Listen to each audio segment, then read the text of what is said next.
Yo, welcome back to my channel.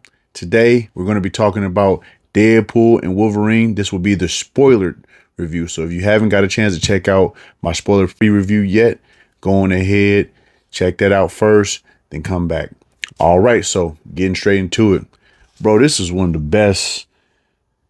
This is the best Deadpool movie that they've came out with, bar none.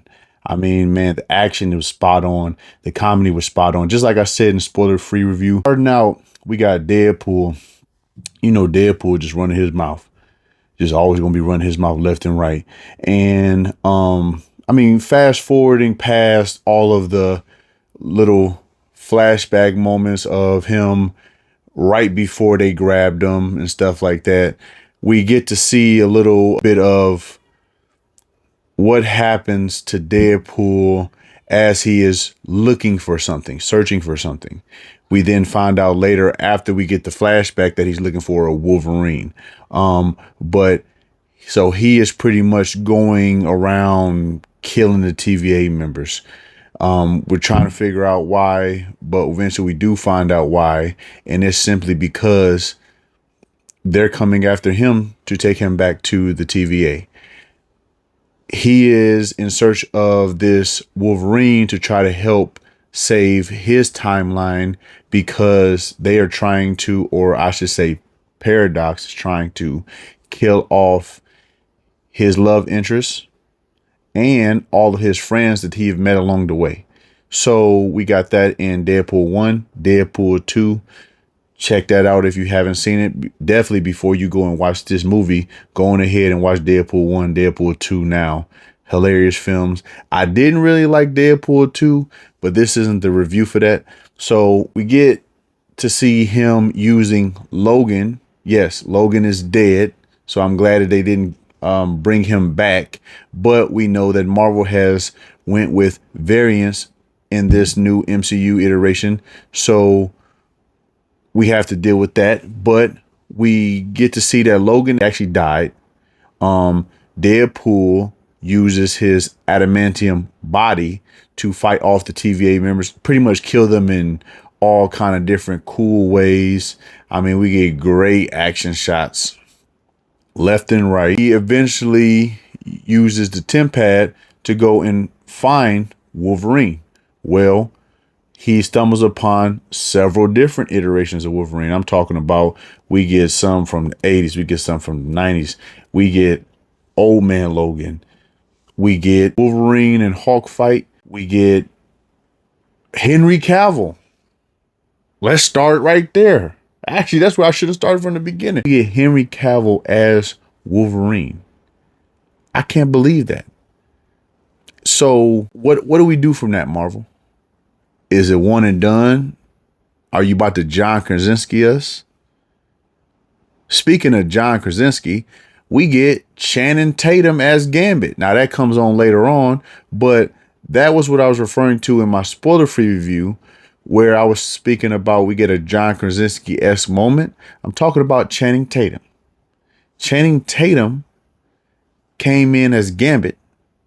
We know he's been wanting to play Gambit, but at least how I take it is that 616, if you are not that character, or if the actor in the character isn't within the 616 timeline, they are not technically the MCU version of that said character. Meaning, we already know John Krasinski would not be Mr. Fantastic. So that leads me to believe that Channing Tatum would not be Gambit. Pedro Pascal is going to be Mr. Fantastic. We know that Fantastic Four First Step is coming out next year. So look forward to that.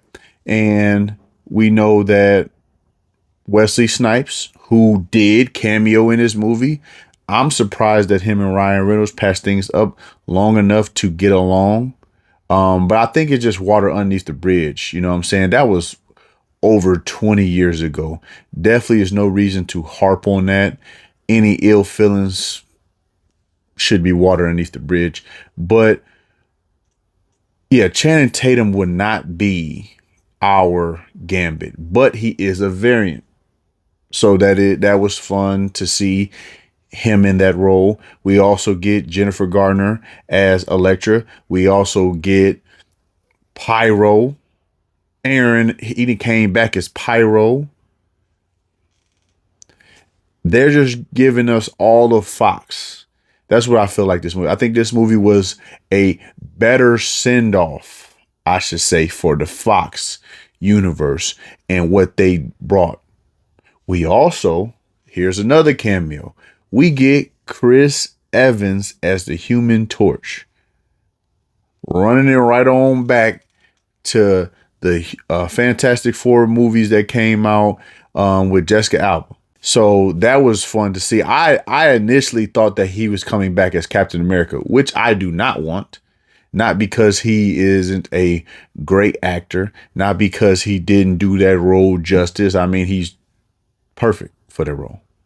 But we need to give Anthony Mackie his time, and we need to allow Sam Wilson's version to thrive. After going through different iterations, going through different timelines, trying to find the correct Logan, because there's going to so we learned that there's anchor beings.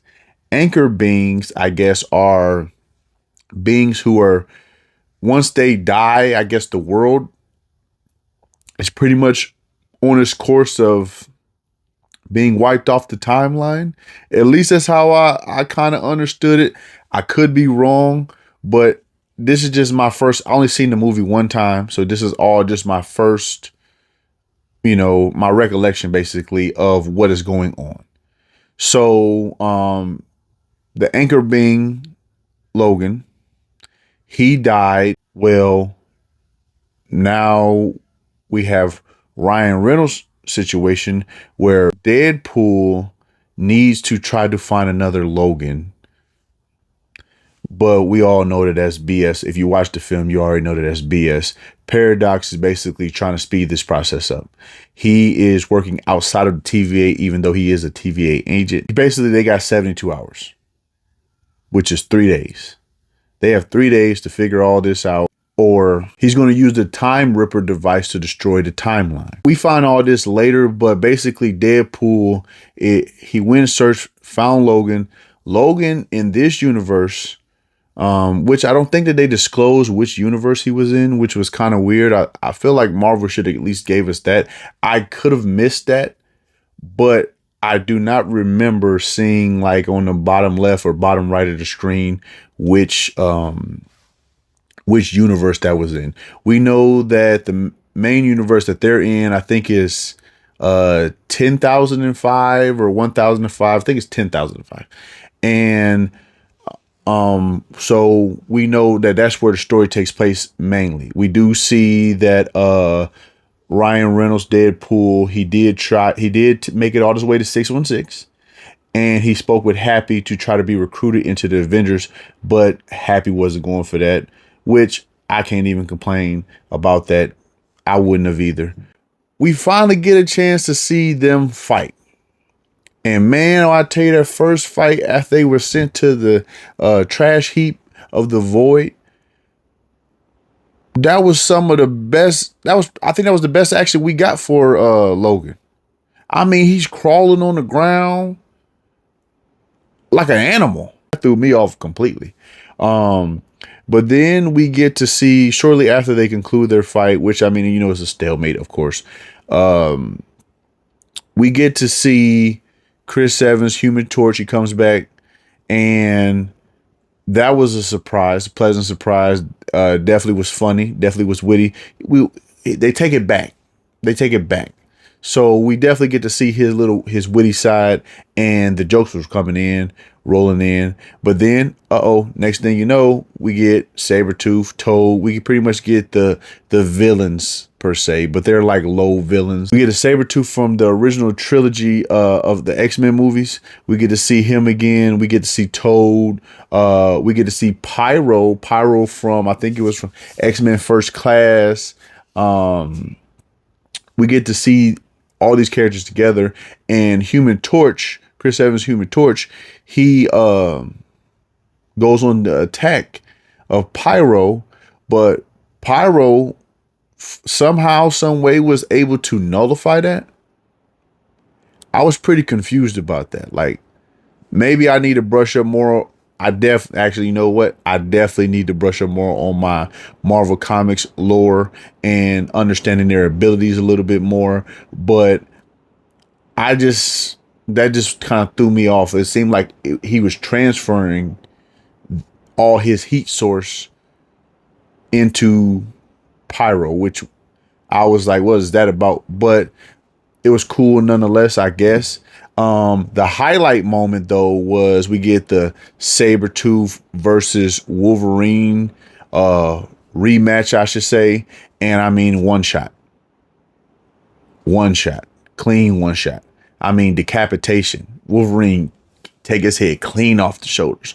So they tell Toad to go ahead and trap them, which it seems like they used a magnetic device, basically something that could just suck them in. Pause. And once they got trapped, something heavy, I forget exactly what it was, but something heavy hit them, knocked them out, pretty much allowed for them to be captured, allowed enough time for them to be tied up and then taken to the headquarters, which it seems like they went with a giant version of Ant-Man, a dead giant version of Ant-Man, I should say, one of his variants, and that's the headquarters, which was kind of odd, but it was pretty cool at the same exact time. We find out that Cassandra Nova, which she is the twin sister of Professor X, she is the villain per se. And might I say, I think, in my opinion, Cassandra Nova was a bit lackluster for me, I should say, unfortunately. Although I will say that her abilities were spectacular. We do see her snatch the skin off of Chris Evans's Human Torch, which I thought was, she's overpowered for sure. But I would say her motives was a bit generic. They didn't really spend too much time on the writing for her, which I would have wanted. Will say that Marvel is pretty hit and miss sometimes with the villains. The villains aren't always very compelling. In some cases, I would say they're even forgettable. But her abilities were pretty cool. I hope at least that they bring her back. Another variant, of course, because she died in this movie, by the way. But I do hope that she comes back and there's more writing behind this, because basically her backstory is pretty much since she was so powerful, her potential was so great, they went on ahead and sent her to the void when she was a baby, which is pretty messed up. But basically she grew up in the void. She is the twin of Professor X, as I said before. And but she grew up in the void. She wasn't with her brother. And so obviously this hardened her, but apparently she's had the ability this entire time, or at least obviously had the power to move freely as she wanted to, but she just, I guess, was comfortable where she was at. She has a brief fight with Deadpool. She has a little bit of a scuffle with Wolverine. They eventually get away. We move forward as they're traveling along. They run into Dogpool. And then we get Nice Pool. Nice Pool apparently has made himself the owner of Dogpool. The problem with Nice Pool is his regeneration sucks, basically. He basically doesn't have a regeneration. And the little bit that he does, I mean, it's just so bad to the point where he basically, you might as well just say he doesn't have it. And so he has kept himself away from the Deadpool core. He has kept himself away from the other Deadpools that are within the void. Because I guess according to him, they just love to kill. They all have their regeneration, but he doesn't. So logically, he is going to separate himself from them.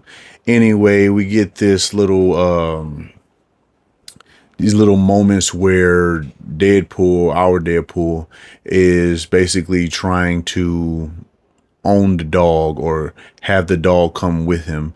But Nice Pool will show up at random times or the worst times for Deadpool, and next thing you know, take the dog back away from him. We do get help. He helps them find a car as they go and travel. We do get a little bit more of a backstory of Logan, and we start to kind of understand that there is something that is troubling him, that he is having a hard time processing and is having a hard time dealing with, and which is the cause of him being a drunk.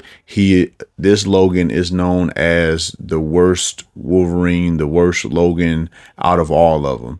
He pretty much let his universe down. We get Deadpool, Wolverine, they're on their way trying to, at least from what I can remember, make it out of the void.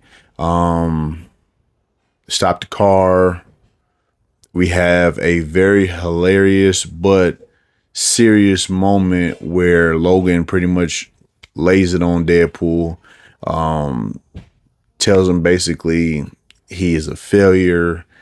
He isn't going to succeed. He couldn't even successfully keep a relationship with a stripper, which was pretty hilarious.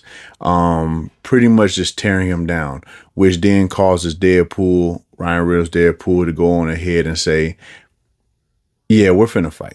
This fight,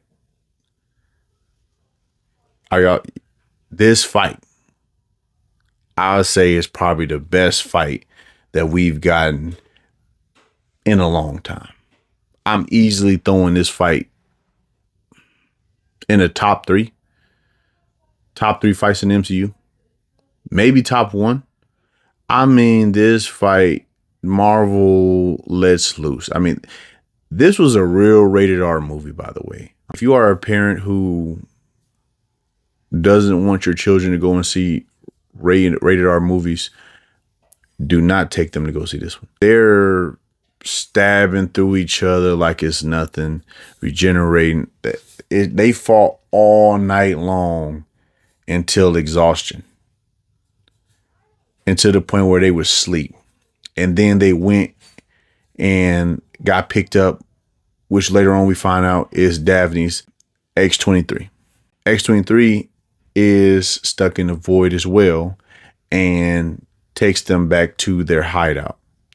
The hideout consists of Jennifer Garner's Elektra from the 2003 Daredevil and 2005 Elektra movie. We also get Wesley Snipes from the Blade trilogy. And then we also get Channing Tatum's Gambit. And first and foremost, I'm happy that my boy Wesley's back.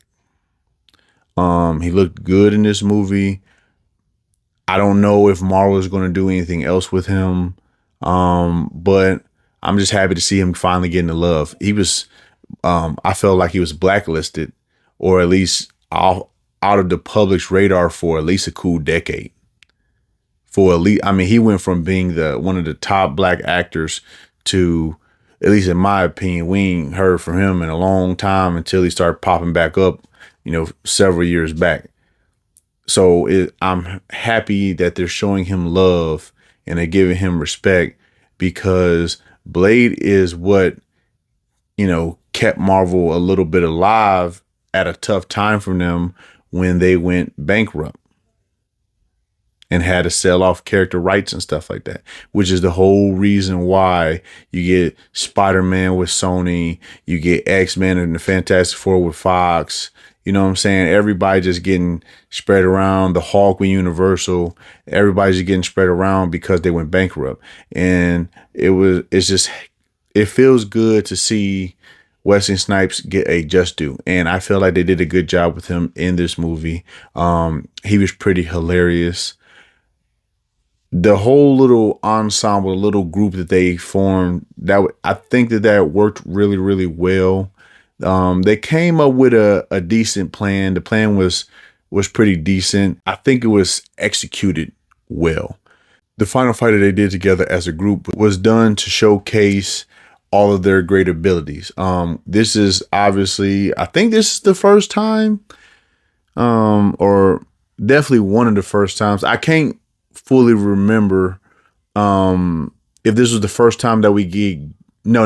It's not the first time that we get Gambit. Channing Tatum is the second iteration, second or third, but I think it's the second iteration of Gambit that we got. And I thought that he did pretty well. At least it sounded like to me he was trying to go with a Louisiana accent. And I thought it was pretty okay. It was pretty okay. But I think they definitely did a good job. We got to see his staff did a pretty good job as Gambit. I know that Channing Tatum really wanted to be Gambit within the MCU, and I don't know. Part of me wants to give him a chance, and then part of me understands, hey, we got to go with someone that may be a way better fit for Gambit. So seeing his abilities and that light, I think it was good enough.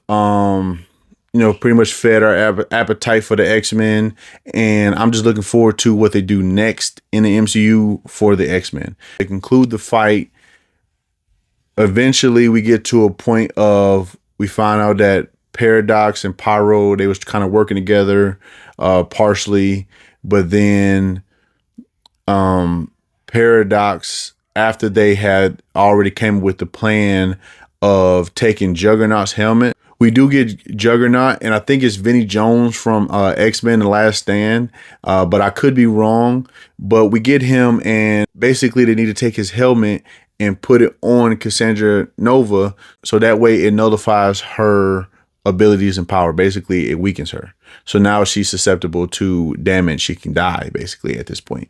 And so in that moment, when after they finally get it on her head, Pyro comes up and shoot her, which was some slime ball stuff. But he ends up shooting her, and eventually Wolverine, after he goes and do like a little short monologue, Wolverine knocks him out cold, which was hilarious. And then they're pretty much having a conflict of interest between Deadpool and Wolverine, where they're going back and forth on if they should take the helmet off her or if they should not. Wolverine is obviously for taking the helmet off of her so that way she can help them escape. And Deadpool clearly is not for that. He, because pretty much you're looking at it like this, she's going to kill us if we take it. I'm going with Deadpool. I think Deadpool, or at least I think I would have been thinking like Deadpool, like obviously do not take off the damn helmet. The damn helmet is what's keeping us alive right now. But Wolverine, eventually he made the correct choice. He tugged on the heartstrings for her by bringing up Professor X and talking about how much Professor X loved them, and had she would have been able to live instead of being sent to the void, he would have loved her as well. And so that it played into her decision making of, one, not killing them, and then two, helping them escape. We find out that she has a sling ring that she got from killing Doctor Strange. She also previously had killed Daredevil. She killed Quicksilver. I think they said that she killed the Punisher as well, and which was kind of odd, but I believe they said that she killed a different variant of Professor X. So I'm wondering what was that about. Maybe that Professor X didn't look like her twin, or I don't know what that was all about. But they had mentioned that she had killed Professor X, but then the whole thing with Wolverine, he was able to pretty much get her to side with letting them escape by bringing up how much Professor X would have loved her. So I don't know. Maybe I'm not understanding that part, or maybe I'm just overthinking it, but that was a little bit strange for me. She helps them escape. They finally make it back, and the next things they're having to deal with is the Deadpool Corps. we get this epic battle. Um, First and foremost, Ryan Reynolds' Deadpool is a dick. There was absolutely no reason whatsoever why you would logically want to use Nice Pool as a damn shield. It literally is this great scene of all of the Deadpools, the different iterations. I'm talking Lady Pool, everybody. And they all got their guns aimed at Deadpool and Wolverine, of course. And Deadpool and Wolverine are hiding behind a car, and their objective is to make it across to like this truck. And as he's going across, he's using Nice Pool as a shield, the only version of Deadpool that has the worst regeneration out of all of them, and they kill him. They kill him. I mean, they shoot him down, and then eventually one of them blew his head off. I was like, what the hell? And then, but for some reason, they don't want to kill Dogpool. Dogpool is in the possession of Wolverine. So Wolverine uses Dogpool as like a shield as he walks by, and they decide to not kill him. I was confused by that. I don't know what that was about. But we get to see a great fight. The pretty much the last hoorah, the last fight. And I mean, Deadpool, our Deadpool, and Wolverine, I mean, they tear through all the Deadpools. They kill all the Deadpools. Or so they thought. Their regeneration works just fine. They all get back up. It seems like it's about to be hell all over again. They got to go through this process all over again. And guess who shows up? Peter. Peter in a damn Deadpool costume. And they use Peter, Marvel used Peter as like a distraction per se. For some reason, all Deadpools love Peter. Peter's from Deadpool 2.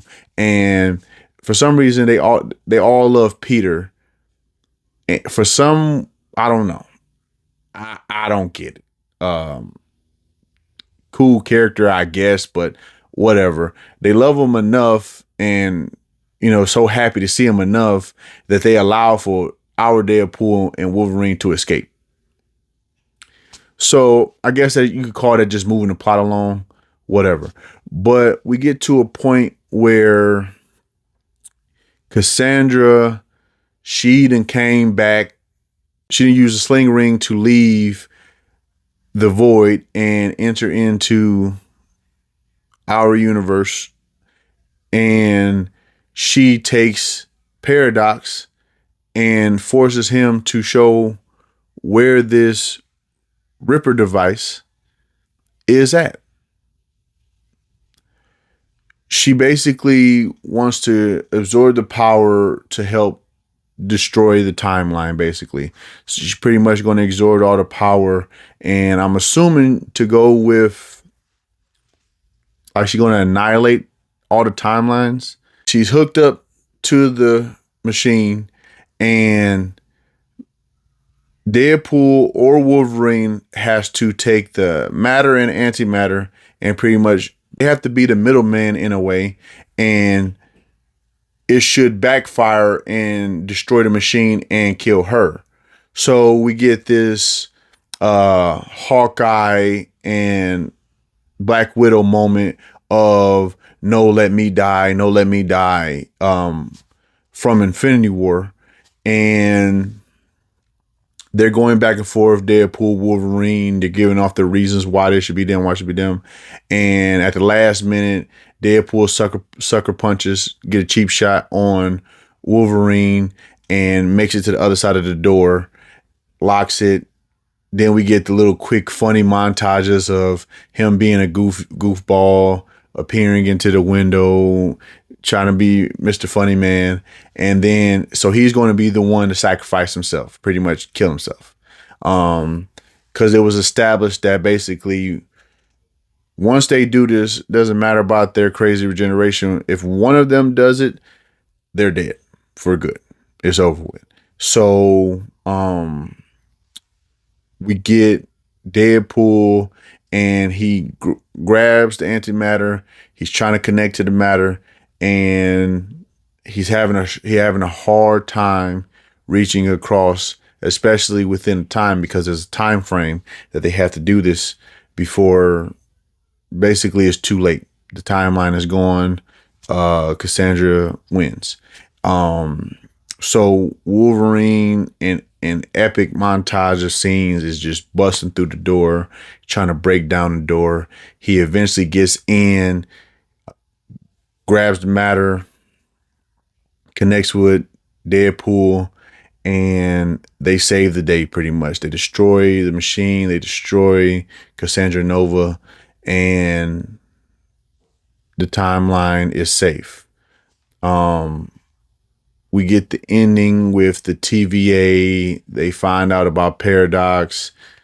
We don't know what's going to happen to him, but he gets taken away, and we get a wholesome family moment of Deadpool bringing Logan into his fold, into his family, bringing him to fellowship, and they're all just sitting around having a good time. There is one end credit scene. I thought it was kind of funny, but it was a bit pointless, I should say. It was a bit funny though. Basically just Deadpool going over if he is the reason why Chris Evans got killed by Cassandra Nova, because the reason she killed him was because he was running his mouth to Deadpool and Wolverine. So Deadpool, the merc with the mouth, decided once they got over to the hideout, because remember, they were captured. Once they got to the hideout, to the headquarters in front of Cassandra Nova, he decided to spill the beans. He decided to rat on him, tell on him. I'm sitting there like, what? Chris Evans, Human Torch, he's like, no, I didn't do it. It wasn't me. She wasn't hearing that shit, took his skin off. I'm sitting there like, dang, that's crazy. But they try to say pretty much Deadpool was justified. That was the whole purpose of the end credit scene, was to justify Deadpool's actions. He should just shut his damn mouth, in my opinion. But it was meant to justify his actions. I don't think it's justified, but who am I? Overall, I think the movie was solid. I give it a 9 out of 10. Yes, I said I give it a 9 out of 10. That was a recap of what happened in the movie. But the reasons why I don't give it a 10 out of 10 is because we kind of went too much, for me at least, with flashbacks. The flashback aspect of the movie was a little bit like too heavy-handed. It was like a good chunk of the movie is just pretty much a retelling, or of the old, the movies that already came out before, basically. So and it kind of took me out of the film. I should say that it kind of took me out of the film, and I wasn't enjoying it at those moments. It was like I'm invested, and then here comes another montage, and I'm like, and then I'm invested. But it wasn't such a deal breaker. It was a little questionable CGI moment in Wolverine when I think it was during the first fight. But those were in comparison to how good the movie is versus the little minor gripes that I've had, it's not even really comparable. So yes, I give the movie a 9 out of 10. I recommend you should see this movie as soon as possible. I think they gave word that it crossed over 400 million. It's number 6 behind Spider-Man, No Way Home, Doctor Strange 2, the Avengers movies. The numbers speak for itself. The box office speaks for itself. 200 million, over 200 million. Opening weekend. I mean, highest rated R movie of all time. and I don't see it slowing down. I mean, just the fight alone in the car between Wolverine and Deadpool, and then you get at the end when they're sleeping, they're tired. For some, I don't know how the hell, but Deadpool got wrapped up in the seatbelt.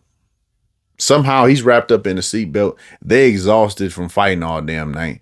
But just that fight alone, yeah. I mean, it's well deserved. Shouts out to Ryan Reynolds. Shouts out to Hugh Jackman. Y'all did y'all thing, and the rest of the cast that was there. I mean, you get Colossus, you get Negasonic, Teenage Warhead, you get Shatterstar, you get every the core members from the Deadpool movies. This is well worth the price. You definitely want to go see this as soon as possible. Stay tuned for more videos that I have. If you have not liked, comment, and subscribed yet, go on ahead and do so. Click the bell notification for more. Stay tuned for more videos in the future. I have some reactions coming up pretty soon. Stay tuned for that, and thank you.